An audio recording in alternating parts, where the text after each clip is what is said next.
गुजरात से आया था वो, गुजरात से आया था वो, काला धन लाने वाला था वो, कहां गया उसे ढूंढो। हमको देश की फिक्र सताती है, वो बस विदेश के दौरे लगाता। हमको बढ़ती महंगाई सताती, वो बस मन की बात सुन। हमारे बीच में आदरणीय नरेंद्र भाई मोदी जी पधारे हुए हैं। हम सब उनकी बात सुनेंगे और जो मोदी जी ने प्रधानमंत्री के रूप में इस देश की जो सेवा की है, इससे अपने देश की प्रतिष्ठा बढ़ी है। आज देश की जो ऊंचाई बढ़ी है और दुनिया में भारत का महत्व बढ़ा है और इन्होंने काम करके पूरे देश को विकास के रास्ते पर लाया है। और इसके बाद जो कुछ भी देश पर संकट हो, जो आतंकवाद का संकट, उसका जिस शक्ति के साथ उसका उत्तर देने की इन्होंने कोशिश की है, इसलिए ये बधाई के पात्र हैं। और आज देश के हर नागरिक के मन में इस बात को लेकर एक उत्साह का भाव पैदा हुआ है पूरे देश में। हम सब उनका अभिनंदन करते हैं।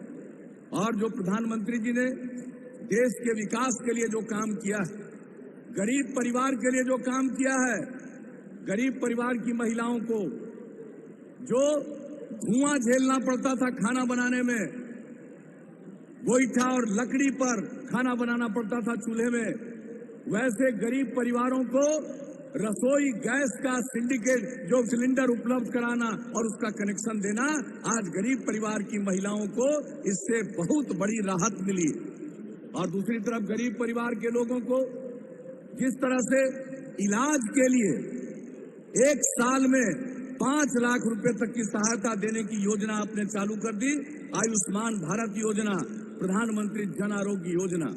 और अब देश के किसानों को, सब किसानों को 6,000 रुपए की सहायता देने का जो प्रधानमंत्री किसान सम्मान निधि योजना की शुरुआत आपने की है, बधाई के पात्र हैं।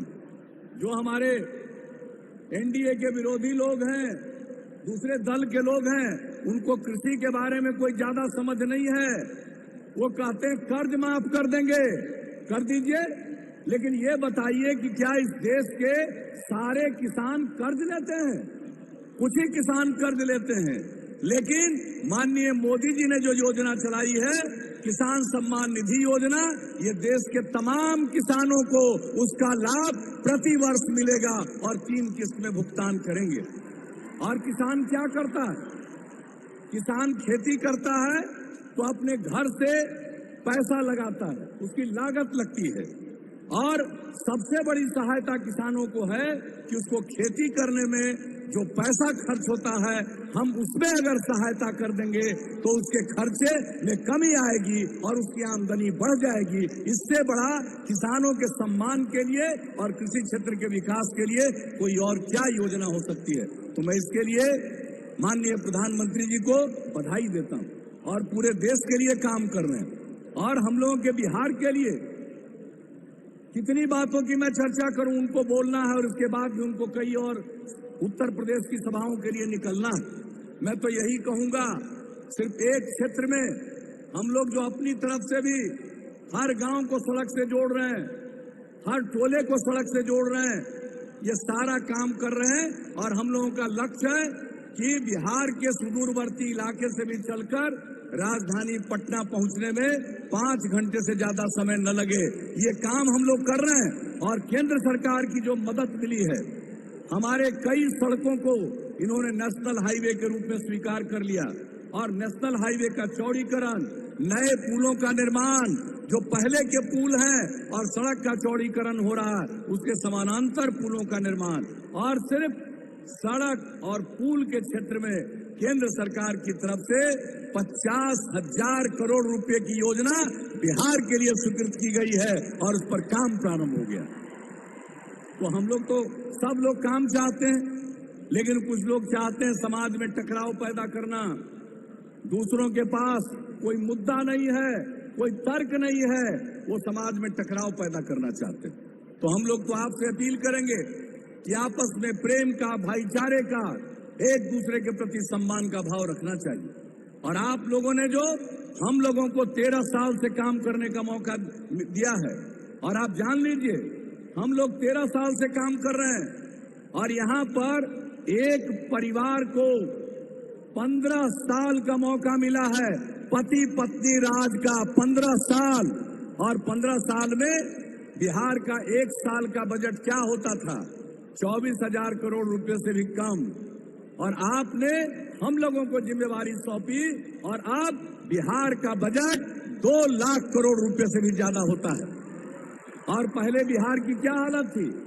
आज बिहार का विकास दर 11.3% हो गया है, इस देश के किसी भी राज्य से सबसे ज्यादा विकास का दर। और हम लोगों ने एक एक क्षेत्र में काम किया है, और जो हम लोग अब हर घर नल का जल पहुंचा देंगे। आप पूरे जितने गांव हैं सब में पक्की गली और नाली का निर्माण। और जान लीजिए देश की योजना है हर घर शौचालय। बिहार में शौचालय निर्माण का कार्य इस बार के बापू जयंती के अवसर तक 2 अक्टूबर तक इस साल हम लोग पूरा कर देंगे। और हम लोगों ने क्या कहा था? बिजली की क्या स्थिति थी पहले? बिहार में लोग अंधेरे में रहते थे, लालटेन और ढिबरी का सहारा लेते थे, और हम लोगों ने कहा हर गांव हर टोले में बिजली पहुंचाएंगे, हर घर बिजली का कनेक्शन देंगे। और इस बार हर घर बिजली का कनेक्शन हम लोगों ने लक्ष्य रखा था 31 दिसंबर 2018। हमारे ऊर्जा मंत्री विजेंद्र बाबू बैठे हुए हैं, उनको मैं विशेष तौर पर बधाई देता हूं। 2 महीना पहले इस काम को पूरा कर दिया। अब हर घर बिजली का कनेक्शन मिल गया। बिजली की खपत अब 5200 मेगावाट की है। पति पत्नी राज में 700 मेगावाट बिजली नहीं थी, बिजली की उपलब्धता कम थी, लोगों को इसका लाभ नहीं मिलता था। और हर घर बिजली का कनेक्शन हम लोगों ने पहुंचा दिया। और इस साल के अंत तक कृषि के लिए जो भी किसान बिजली का कनेक्शन चाहेंगे, हम एग्रीकल्चर फीडर का निर्माण करवा रहे हैं। इस साल के अंत तक हर इच्छुक किसान को कृषि के लिए बिजली का कनेक्शन मिल जाएगा। और पुराने जर्जर तारों को भी इस साल के अंत तक बदल देंगे। तो अब तो हम लोगों ने घर घर बिजली पहुंचा दिया। अब बल्ब की रोशनी मिल रही है। अब पहले जो लालटेन और ढिबरी का सहारा लेते थे, अब घर घर बिजली पहुंच गई। लालटेन की जरूरत बिहार में खत्म हो गई। ऐसा बिहार हम लोगों ने बना दिया है। और आगे लगातार हम लोग काम करते रहेंगे। और उसके लिए जरूरी है कि केंद्र में फिर से माननीय मोदी जी के नेतृत्व में सरकार बने।